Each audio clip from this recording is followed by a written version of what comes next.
Life तो हर एक की लगभग स्ट्रगल वाली होती है और कुछ लोग ही होते हैं लाइफ में जो कि कह सकते हैं कि उनको सोने की थाली में सब कुछ मिल जाता है। अचानक क्या हुआ, मैं माल लाता था सदर बाजार से अपने दुकान के लिए। तो एक बार मैं मार्केट गया और वहाँ पे मैंने देखा कि ज्वेलरी की जो मार्केट है वहाँ की एक मैंने छुप छुप के, उस टाइम तो बनाने नहीं देते थे वीडियो।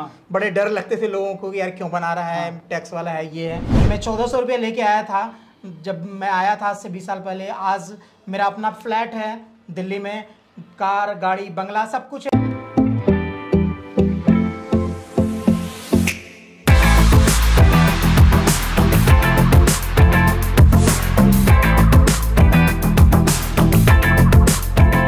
नमस्कार दोस्तों, मैं आशीष अग्रवाल आप सभी का स्वागत करता हूं हमारे एक नए एपिसोड में, जहां पर आज मैं आपको मिलवाने वाला हूं दिल्ली के एक बहुत ही बड़े यूट्यूबर से, जिन्होंने अपने यूट्यूबिंग के जरिए लोगों तक अलग अलग लोगों को मिलवाया है, अलग अलग बिजनेस से और अलग अलग एंटरप्रेन्योर से आपकी जान पहचान करवाई है। आज हम उनसे मिलेंगे और जानेंगे कि उनकी जर्नी कैसी रही है और किस तरीके से उन्होंने यूट्यूबिंग को अपना कैरियर बनाया है। जी हाँ दोस्तों, मैं दिल्ली के जाने माने यूट्यूबर रंजीत पांडे जी की बात कर रहा हूं। और दिल्ली एनसीआर चैनल तो आप सभी लोगों ने देखा ही होगा, सिर्फ दिल्ली एनसीआर में नहीं बल्कि पूरी इंडिया में ये फेमस है। आज हमारे साथ है हमारे स्टूडियो में, हम जानेंगे किस तरीके से इन्होंने इस चैनल की शुरुआत की और क्या प्रेरणादायक स्टोरी है इनकी। ये सब चीजें आज हम बात करेंगे आशीष अग्रवाल ब्लॉग्स में। तो आइए हम और आप स्वागत करते हैं रंजीत जी का। सर आपका बहुत बहुत स्वागत है। Thank you so much Ashish ji, और हमें यहाँ पे अपने चैनल पे मौका देने के लिए आपका बहुत बहुत धन्यवाद। डेफिनेटली मैं शेयर करूँगा कुछ अपने व्यूअर्स के लिए भी और आपके लिए भी। थोड़ा सा सर मैं पहले अपने बारे में बताना चाहूँगा। बिल्कुल बिल्कुल। लाइफ तो हर एक की लगभग स्ट्रगल वाली होती है और कुछ लोग ही होते हैं लाइफ में जो कि कह सकते हैं कि उनको सोने की थाली में सब कुछ मिल जाता है। तो हमारी लाइफ भी काफ़ी स्ट्रगल भरी रही। और जो स्टार्ट हुआ था, बेसिकली मैं बिहार से हूँ, भागलपुर है एक सिटी, और वहाँ पे भी एक छोटा सा गांव है सरामखोरिया करके, यानी सिटी से करीब 20 किलोमीटर दूर है। तो वहाँ पे मैं बॉटअप हुआ और वहाँ से पढ़ाई लिखाई हुई हमारी भागलपुर से। उसके बाद जो था क्या था, हमने ग्रेजुएशन की, और ग्रेजुएशन करने के बाद घर की स्थिति ठीक नहीं थी क्योंकि मेरे पिताजी जो थे वो सिक्योरिटी गार्ड का काम करते थे और काफ़ी कम अर्निंग होती थी उनकी। बहुत टाइम से वो बाहर रहते थे और उनसे खर्चा वगैरह उतना नहीं चल पाता था उन पैसे से। बट फिर भी उन्होंने जितना भी हो पाया, हम लोगों ने अपनी स्कूलिंग वगैरह की, कॉलेजिंग वगैरह की। और उसके बाद बर्डन था, घर में बड़ा था मैं सबसे, और मेरे 2 छोटे भाई भी थे, तो एक जिम्मेदारी थी। फिर मैं दिल्ली आया था आज से 15 साल पहले, और 15 क्या सर 20 साल लगभग हो गए अभी। तो 20 साल पहले आया था और उस टाइम में मैं जॉब ढूंढ रहा था यहाँ पे ग्रेजुएशन करने के बाद। तो ग्रेजुएशन करने के बाद काफ़ी जगह जॉब ढूंढी, तो उस टाइम में कहीं पे जॉब नहीं मिल रही थी और पैसे मात्र में 1400 रुपये लेके घर से आया था। मैंने काफ़ी ट्राई किया है इधर उधर, कहीं छोटे मोटे कुछ मिल जाए, कहीं कुछ मिल जाए। मेरे एक रिलेटिव्स भी रहते थे, तो मैं नोएडा आया। नोएडा में कुछ दिन तक रहा मैं उनके पास, और पेपर वगैरह में जो है वैकेंसी वगैरह देखा कहीं पे भी, बट उस टाइम में जॉब नहीं मिल रहा था। तो अचानक से मेरे को आइडिया आया दिमाग में कि क्यों ना कुछ अपना किया जाए। और ये चीज़ें मेरे अंदर में स्टार्टिंग से थी। जब मैं देखता था मेरे घर में फाइनेंशियल कंडीशन ख़राब थी, तो मुझे लगता था यार मैं ना कुछ अपना करूँगा, कोई बिजनेस करूँगा, कुछ business, self dependent, self dependent बनना है, पैसे कमाने हैं, पैसे कमाने कि मुझे पैसे चाहिए। और बोलते हैं ना, नेचर आपका मदद करता है जब आप किसी चीज़ को दिलो जान से चाहते हैं, तो प्रकृति जो है ना वो सपोर्ट करती है। तो वो मेरे दिमाग में थी कि मुझे जो मेरे पिताजी ने जो तकलीफ़ें फेस की हैं वो मैं नहीं अपने फैमिली में होने दूंगा आगे, जो है अपने बच्चे को, अपने घर वाले को। तो उन चीज़ों के लिए मैं था कि मुझे बिजनेस करना है। मैंने नोएडा आने के बाद, मैं यहाँ पे एक पार्क है नोएडा स्टेडियम, आप लोग अगर होंगे, हाँ बहुत फेमस है। तो वहाँ पे मैं क्या करने लगा, आंवले का जूस बेचने लगा। जूस जो है स्टॉल लगा, एक छोटा सा मॉर्निंग में जो बेचते हैं, मॉर्निंग में ना सर।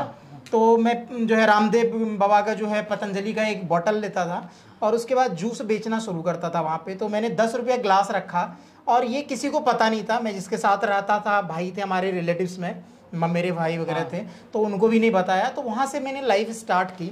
और पहला दिन मैं बताऊँ तो मेरा बड़ी मुश्किल से एक किसी ने 10 रुपये का जूस पिया था, बट मैंने हिम्मत नहीं आ रही। और ये मेरा सिलसिला चलते रहा। जब लोगों को पता चला कि ये लड़का यहाँ पे रोज सुबह आके जूस बेचता, और डर से ना, जो एक छोटी सी टेबल थी जो 150 रुपये में मैंने लिया था, वहीं पे एक चाय वाले के पास में ना रख देता था, भैया यहीं पे रखना।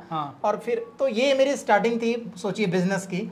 और इस तरह से स्टार्ट हुआ। धीरे धीरे लोग जानने लगे कि यहाँ पे जूस बेचता है। और धीरे धीरे ना मैं सुबह सुबह ही आफ्टर 2-3 मंथ आप बोल सकते हैं कि उस टाइम में आज से 20 साल पहले मैं 3,000-4,000 रुपया मॉर्निंग में कमाने लगा। 10 रुपए से आपने शुरुआत 10 रुपये से स्टार्ट की सर मैंने, और 5-6 दिन के बाद से फिर जो है ना 10 ग्लास बिकने लगे, 100 रुपया 200 कर करके, और एक टाइम आया कि जब मैं अच्छा खासा वहाँ पे पैसे में कमाने लगा। जब उस टाइम में मैं देखूँ तो काफ़ी जो है मेरे लिए बहुत बड़ी अमाउंट थी, क्योंकि मैं 1,400 रुपये लेके घर से आया था। बिल्कुल, जो 10 रुपए के लिए भी काम कर सकता हो 3,000 रुपये पर डे, तो उसके लिए बहुत बड़ा अमाउंट होगा। और यहाँ पर आपको सीखने की जरूरत क्या है कि आप अगर कोई बिजनेस करना चाहते हैं तो आपको हिम्मत नहीं हारनी चाहिए। बिल्कुल, और बिल्कुल सर, और मैंने सबसे बड़ी बात ये थी, हमारे अंदर शर्म नहीं थी। मुझे नहीं पता था, दिल्ली में कोई जानता नहीं था नोएडा में कौन है क्या है, और मेरे को ये फर्क नहीं पड़ता कौन जान रहा है कौन नहीं जान रहा है। तो सबसे बड़ा संदीप महेश्वरी जी कहते हैं ना, सबसे बड़ा ये रोग क्या कहेंगे लोग, क्या कहेंगे लोग। बिल्कुल, ये तो सच्चाई है। बिल्कुल बिल्कुल, तो ये वहां पे मेरे को नहीं लग रही थी। दूसरी बात, फिर मैं ना दिन में मार्केटिंग ढूंढता था सर, नौकरियां कहीं पे। तो मुझे एक कंपनी में नौकरी मिली यहाँ पे मार्केटिंग की। तो उस मार्केटिंग कंपनी में मैं बुक्स सेल किया करता था घूम घूम के, डोर टू डोर। तो वो मेरा 2-2.5 साल तक जो था वो बड़ा ही स्ट्रगलिंग लाइफ था। मैं यानी सुबह जूस बेचता था और रात में वो किताबें बेचता था, डिक्शनरी मार्केट में जाके 500 की डिक्शनरी बेचता था, यानी 2,000 की कॉस्ट होती थी, 500 में बेचता था। तो डोर टू डोर सेल्स ने मुझे बड़ा ही टफ बनाया। बड़े लोग डांट के भगा देते थे, धक्के दे देते, नहीं लेते थे, बहुत नेगेटिव फेस करते थे। तो उन चीज़ों ने बड़ा ही मुझे स्ट्रांग बनाया, और इस तरह से मैंने सर धीरे धीरे अपना बिजनेस स्टार्ट किया। बिजनेस में भी कई सारे बिजनेस किए, ऐसे तो बहुत लंबी वीडियो हो जाएगी, बट मैं बताना चाहूँगा मैंने बहुत सारे बिजनेस किए। जैसे आप देखते होंगे पहले बॉडी मसाजर वगैरह था, सोना बेल्ट वगैरह, हेल्थ आइटम, उन सब चीज़ों का। फिर मॉल में दुकानें की, यानी बहुत सारी चीज़ें की, बट बिजनेस ही करता रहा मैं। कई बार असफल हुआ, बट मैं ये थे यार मुझे करना है तो करना है, मुझे कमाना है, मुझे आगे बढ़ना है, पैसा कमाना है। करते करते वो टाइम आया जब मोदी जी ने जो है ये चल रहे थे हमारे मनी बंद हो रहे थे, पैसे नोटबंदी चल रही थी 2016 में। बिल्कुल, तो उस टाइम में मेरा मॉल में दुकान हुआ करता था और मैं टॉयज का काम था उस टाइम में हमारा। तो उस टाइम में वहाँ पे भी प्रॉब्लम चल रही थी, किराए इतने ज़्यादा लग रहे थे, फाइनेंशियल कंडीशन ख़राब थी। इस बीच में मेरी शादी भी हो गई थी, बच्चे भी हो गए थे, तो बहुत सारी जिम्मेदारी हो गई थी। तो फिर अचानक मैं ढूंढने लगा कि मैं करूँ तो करूँ क्या। तो हम एक तो बिजनेस भी नहीं छोड़ सकते, क्योंकि फैमिली का जो है घर भी चलाना है आपको। तो मैं ढूंढने लगा कि यार क्या कर सकते हैं। तो मेरे को YouTube दिखा, तो वहाँ पे मेरी ज़िंदगी में YouTube आया लगभग 17 के आसपास, 2017 में YouTube आया हमारी ज़िंदगी में। मैंने देखा कुछ वीडियो, खासकर मैंने निशा मधुलिका जी हैं एक, जो नोएडा में ही रहती हैं, वो किचन का आप लोग जानते होंगे बहुत सारे लोग, तो पता चला कि बहुत फेमस है, बहुत पैसे कमाती हैं। बट उस टाइम मेरे पास छोटा सा एक मोबाइल होता था, तो मैंने यार कैसे कमा सकते हैं, तो पता चला कि YouTube से वीडियो डाल के पैसे कमा सकते हो आप। तो मैंने वहाँ पे स्टार्ट किया। तो मैंने वहाँ पे स्टार्ट किया सर, मैं जो ने सोचा क्या करूँ, तो मैंने दिल्ली NCR चैनल बनाया कि मैं दिल्ली NCR की जितने भी वायरल न्यूज़ वगैरह होंगे ना, कुछ एक्सीडेंट होता है या कुछ ऐसी घटना होती है, तो वो मैं कवर करूँगा। बिल्कुल। बट वहाँ पे लक काम नहीं कर रहा था काफ़ी टाइम तक। मैं महीने 2 महीने तक दुकान भी अपना चला रहा होता था, और फिर मैं कुछ चीज़ें ये कंटेंट डालता भी था, बट वो नहीं चला।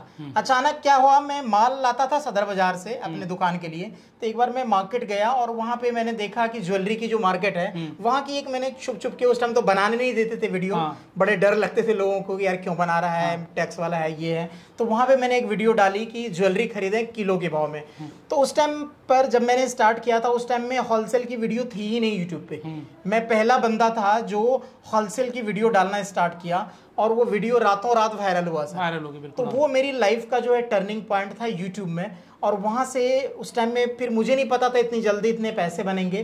तो उस टाइम से मेरा फिर जो है उसमें पैसे बनने स्टार्ट हो गए, और मैं फिर उसी तरह का वीडियो डालने लगा। जितनी भी होलसेल मार्केट थी वहाँ पे जा के एक्सप्लोर करता। कई जगह तो मोबाइल छीन लेते थे दुकानदार से, पता चलता। तो वो भी एक टफ टाइम था बोल सकते हैं आप। अभी के टाइम में तो लाइफ बिल्कुल अलग है, लोग रिस्पेक्ट से बुलाते हैं, स्पेशली इनवाइट करते हैं। बिल्कुल सर, अभी तो अच्छा लगता है जब मेट्रो में जा रहे होते हैं, बोलते हैं सर दिल्ली NCR, तो एक अलग पहचान दी आप लोगों ने, एक प्यार दिया है। बट ये सारी चीज़ों के पीछे मैं बताऊं तो बहुत मेहनत है। आज सफल कोई भी इंसान है, किसी की भी आप ज़िंदगी को देखिए, जो भी सफल हैं, बहुत सारी उसके पीछे परेशानियां होती हैं, तकलीफें झेली होती हैं, बहुत सारी चीजें चल रही होती हैं सर लाइफ में। हमें वो चीजें दिखता है यार सामने वाला बहुत सक्सेसफुल है, बट उन्होंने क्या क्या किया कोई नहीं देखता, वो नहीं देखता। वो देखते कि ऊपर का उन्हें नजर आता है, जो नीचे उनकी मेहनत है वो नजर नहीं आती। तो यहाँ पर आपको सीखने की जरूरत एक और है। जैसे सर ने बताया आपको कि इन्होंने एक ऐसा वीडियो डाला जो कंटेंट मौजूद नहीं था, तो आप कोई ऐसा कंटेंट ढूंढे जो एक्सक्लूसिव हो, बिल्कुल, जो मार्केट में नया हो। अगर आप कोई ऐसा कंटेंट डालेंगे तो आपके वायरल होने के चांसेस ज्यादा हो जाएंगे। बिल्कुल बिल्कुल। अगर आप कुछ ऐसी चीजें डाल रहे हैं, इन्फॉर्मेटिव चीजें डाल रही हैं, ऐसी चीजें डाल रही हैं जो लोग अपने आप देखेंगे, उसके लिए आपको कोई शेयर लाइक करने की जरूरत नहीं है। कई लोग क्या करते हैं, कुछ भी डाल दिया, आज ये चीज डाल दिया, कल कोई चीज डाल दिया, कल कुछ और डाल दिया। तो कंटेंट आपका एक ही होना चाहिए, चाहे जो भी चीज है। जैसे आप मान लीजिए ब्यूटी का डाल रहे हैं तो ब्यूटी का ही डालते रहिए, ब्यूटी से डालते रहिए, तो आपका एक स्पेसिफिक पहचान बन जाएगी। बिल्कुल बिल्कुल। और पेशेंस रखना पड़ता है, ये मानना पड़ेगा आपको। मेरे को भी जो मिला, ये 2-3 महीने के बाद जाके मेरी एक वीडियो वायरल हुई। तो वो जो टाइम होता है जब आपको पैसे भी नहीं बन रहे होते हैं, आपको ये भी नहीं पता होता है कब मेरा जो है वीडियो चल पड़ेगा, कौन सा क्लिक हो जाएगा। मैं खुद YouTube पढ़ाता हूँ लोगों को और YouTube के बारे में जानकारी देता हूँ, तो कई लोगों का तो 6-6 महीने, 8-8 महीने और साल भर लग जाता है, उसके बाद उनकी किस्मत चमकती है। बिल्कुल। तो पेशेंस तो बहुत बड़ी की है। अगर आप पेशेंस नहीं रखेंगे और रेगुलर कंटेंट नहीं बनाएंगे और नया कंटेंट नहीं ढूंढेंगे, कुछ यूनिक कंटेंट नहीं ढूंढेंगे, तो यहाँ पर सक्सेस नहीं मिलनी है। बिल्कुल बिल्कुल। अभी बहुत कंपटीशन है हमारे टाइम में, उस टाइम के कंपैरिजन अभी बहुत ज्यादा कंपटीशन है, बट हाँ लोग भी बहुत ज्यादा अवेयर हो गए हैं। तो ये सर दोनों साइड से फायदा है कि पहले जितना लोग नहीं देखते थे, आज हर बच्चा यूट्यूब देखता है, तो ऑडियंस की कमी नहीं है। अच्छा, यहाँ पर एक पर्सनल सवाल पूछना चाहूंगा आपसे। जी, आपने मैक्सिमम कितनी अर्निंग की है एक महीने में यूट्यूब के जरिए? यूट्यूब के जरिए मैंने 4.5 लाख रुपए तक कमाए हैं एक महीने में। तो सोचिए कि 4.5 लाख रुपए की सैलरी क्या आपको मिल सकती है। यहाँ पर रंजीत जी ने एक महीने में 4.5 लाख रुपए सिर्फ YouTube से कमाए हैं, बाकी अदर इनकम की यहाँ बात नहीं हो रही है। तो ये आपके लिए कितना बड़ा एक गेम चेंजर साबित हो सकता है अगर आप YouTube मार्केटिंग में या फिर डिजिटल मार्केटिंग में आना चाहते हैं। आप कुछ बताना चाहेंगे कि ये अप्स एंड डाउन्स तो होता रहता होगा, तो क्या आपने और फेस किया YouTube की जर्नी में? बिल्कुल होते रहता है। देखिए कई बार क्या होते हैं ना, आपके व्यूज डाउन आ जाएंगे। कई बार ऐसा होंगे कि आपके वीडियो डाल रहे हैं, पता नहीं चल रहा होगा मेरे में कमियां क्या है। कई बार अपने आप में लगने लगता है यार मैंने सारी चीजें अच्छी कर रही है, बट क्यों नहीं हो रहा है। तो ज्यादा परेशान होने की जरूरत नहीं है। आप कंटेंट पे ध्यान दीजिए, जो कंटेंट आप बना रहे हैं, जो लोगों को दे रहे हैं। ऐसा नहीं कि आप अगर मार्केट की वीडियो डाल रहे हैं, व्यूज नहीं आने लगे, कुछ ऐसा हो गया तो चलो आ जाते हैं यार खाना बना के दिखाने लगते हैं लोगों को। तो शिफ्ट नहीं करना है आपको, उसी में बेटर करने की कोशिश करना है कि हमारी लैकिंग कहाँ पे हो रही है। आप कुछ और लोगों की वीडियो देख सकते हैं, क्योंकि टाइम के हिसाब से ना अपने आप को भी थोड़ा सा चेंज करना होता है। पहले का जो टाइम था सर और अभी के टाइम में बहुत सारी चेंजेस हो गए। ठीक है, लोगों को इंटरेस्ट, अब कंपटीशन ज्यादा है। पहले किसी भी तरह की वीडियो डाल दो तो अच्छे व्यूज मिल जाते थे, बट अभी क्या है, लोगों को थोड़ा ऑडियो भी अच्छी चाहिए, क्लैरिटी भी अच्छी चाहिए, तो उसके हिसाब से आपको चलना पड़ेगा। बट ऐसा नहीं कि आप कंटेंट ही चेंज कर लो, आपको स्टिक करके रहना पड़ेगा।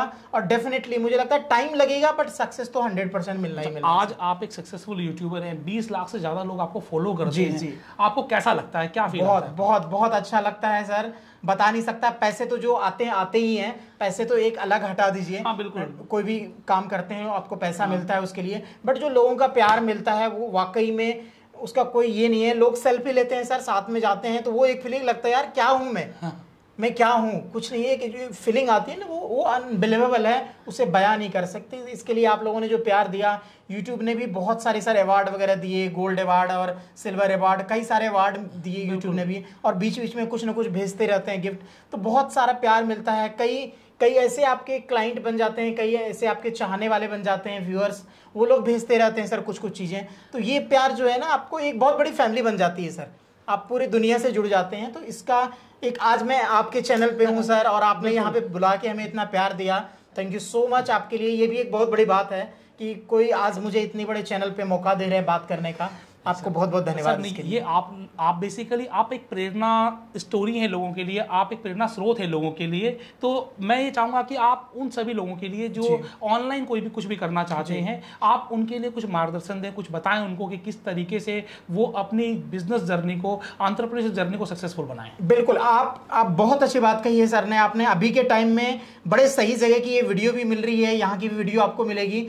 आप डिजिटल मार्केटिंग सीख सकते हैं। अभी के टाइम में बहुत बहुत बहुत इंपॉर्टेंट है। आपने एमए कर ली, पीएचडी कर ली, अभी के टाइम में उन सबसे ज़्यादा इंपॉर्टेंट है डिजिटल मार्केटिंग आपको आना। अभी के टाइम में चाहे फेसबुक से आप पैसे कमा सकते हैं, यूट्यूब से कमा सकते हैं, इंस्टाग्राम से कमा सकते हैं, और भी ना जाने कितने प्लेटफॉर्म है जहाँ पे आप अंधाधुंध पैसा कमा सकते हैं। सर अभी इतना पैसा है इस लाइन में, डिजिटल की दुनिया में, कि एक डॉक्टर, इंजीनियर, मुझे तो लगता है सीए करने में लोग कितने कितने खर्चे करते हैं, बट अगर आप डिजिटल लाइन में हैं तो अच्छा खासा पैसा कमा सकते हैं। और उनके लिए सर का चैनल जो है बहुत अच्छा है, यहाँ से नई नई वीडियो आप तक तो आती ही रहती है, और इनके इंस्टीट्यूट में आप ये सारी चीज़ें सीख भी सकते हैं, ऑनलाइन ऑफलाइन। और ये सीख के आप ये इन्वेस्ट कर रहे हैं। मैं कहता हूँ अगर कुछ पैसे लग के आप सीखते हैं तो ये इन्वेस्टमेंट है अपने ऊपर। बिल्कुल, आप अपने आप पे इन्वेस्ट करके और आप अनलिमिटेड कमा सकते हैं, इसका कोई लिमिट नहीं है। क्योंकि मैं ऑलरेडी अर्न कर रहा हूँ और मुझे भी ज़रूरत पड़ती है, मैं भी कई बार बात करते रहता हूँ, इनसे कुछ गाइड लेनी होती है तो मैं ज़रूर इनसे लेते रहता हूँ। तो आप भी यहाँ पे जुड़ सकते हैं, इनसे सीख सकते हैं और आगे बढ़ सकते हैं। बिल्कुल। और अगर आप रंजित जी के बारे में अधिक जानना चाहते हैं तो आप इनके चैनल दिल्ली एनसीआर को अभी सब्सक्राइब कर लें और इनके वीडियोज़ को जरूर देखें, क्योंकि इनके वीडियोज़ में आपको बहुत कुछ नया नया देखने को मिलेगा। हर दिन आपको कुछ नए लोगों से मिलने का मौका मिलेगा। सबसे बड़ी बात यही है कि हम जितना सर्च करेंगे, जितना नई नई बातों को जानेंगे, उतना ज़्यादा हमारी नॉलेज बढ़ेगी, और नॉलेज की वजह से आपकी इनकम बढ़ती है। तो आज हमने आपकी मुलाकात कराई दिल्ली एनसीआर के फाउंडर रंजीत जी से, जिनकी स्टोरी बहुत ही दिल को छू लेने वाली थी। किस तरीके से 1400 रुपये लेकर ये बिहार से आए और दिल्ली में उन्होंने स्ट्रगल किया, सिर्फ 10 रुपये की सेल। और सोचिए कि लोगों की रूह कांप जाती है जब वो कोई बिजनेस शुरू करते हो, बिजनेस फेल हो जाता है, लोग डिप्रेशन में चले जाते हैं। लेकिन यहाँ पर असफलता ही सफलता की कहानी लिखती है। यहाँ पर असफलता शब्द इनके सामने बिल्कुल कोरा साबित होता है, क्योंकि अपने जुनून के जरिए, अपने पैशन के जरिए और अपनी मेहनत के जरिए अपनी स्टोरी खुद से लिखी है इन्होंने। तो आप भी ऐसी स्टोरी लिख सकते हैं, क्योंकि यहाँ पर दोस्तों हमने बहुत सारी कहानियाँ सुनी होंगी, लेकिन यहाँ पर मैं आपको कोई कहानी नहीं, यहाँ पर मैं रियल हीरो से आपको मिलवा रहा हूँ और इनसे आप बहुत कुछ सीख सकते हैं। आप इनके चैनल को सब्सक्राइब जरूर करें। सर और कुछ आप शेयर करना चाहेंगे, बताना चाहेंगे sir? Thank you so much sir, आपने इतनी सारी बातें कही है, ऐसा इतना बड़ा भी कुछ नहीं है, बट हाँ डेफिनेटली मैं कहूँगा आपको इस सोशल मीडिया और ये डिजिटल मार्केटिंग के ज़रिए आज यूट्यूब ने मुझे हर चीज़ दी। मैं 1400 रुपये लेके आया था जब मैं आया था आज से 20 साल पहले। आज मेरा अपना फ्लैट है दिल्ली में, कार, गाड़ी, बंगला, सब कुछ है कुल मिला के, और ये सारे यूट्यूब की वजह से ही मिला है मुझे। तो आप सोच सकते हैं अगर आप इस लाइन में आ जाते हैं, आप डिजिटल मार्केटिंग सीख लेते हैं, इस लाइन में आ जाते हैं, तो आपके पास भी वो हर चीज़ें मिल सकती है, हर चीज़ें हो सकती है। बट दो चीज़ें ज़रूर ध्यान रखना आप। एक, ये कभी मत सोचना लोग क्या कहेंगे। मैं जूस बेचता था, मैं डोर डोर जाके मार्केटिंग करता था, लोगों के घर जाके किताबें बेचा करता था, मैंने सॉक्स बेचे, रोड पे पटरियां लगाई सर मैंने दिल्ली आने के बाद, मैंने जुराबें बेची। शास्त्री नगर में आज वीडियो शूट कर रहा हूँ, शास्त्री नगर से ले जाता था जुराबें थैले में भर के और रोड पे बेचता था मैं। तो वो टाइम भी था, बट मैंने कभी ये नहीं सोचा कि लोग क्या कर रहे हैं मेरे बारे में। आज मैं पूरी फैमिली को सपोर्ट कर रहा हूँ, बच्चे मेरे अच्छे स्कूल में पढ़ रहे हैं, वाइफ खुश हैं। मैं अब ये नहीं सोचता किसी चीज़ को लेने के लिए कि यार इसकी प्राइस क्या है, अगर पसंद आती ठीक है ले लो। तो वो लाइफ में आपकी आ सकती है इस डिजिटल मार्केटिंग की दुनिया से। थैंक यू सो मच आप सभी लोगों का, और थैंक यू सर आपका, बहुत आपने इतना धन्यवाद, प्यार आपने दिया, इतना समय दिया। Thank you so much.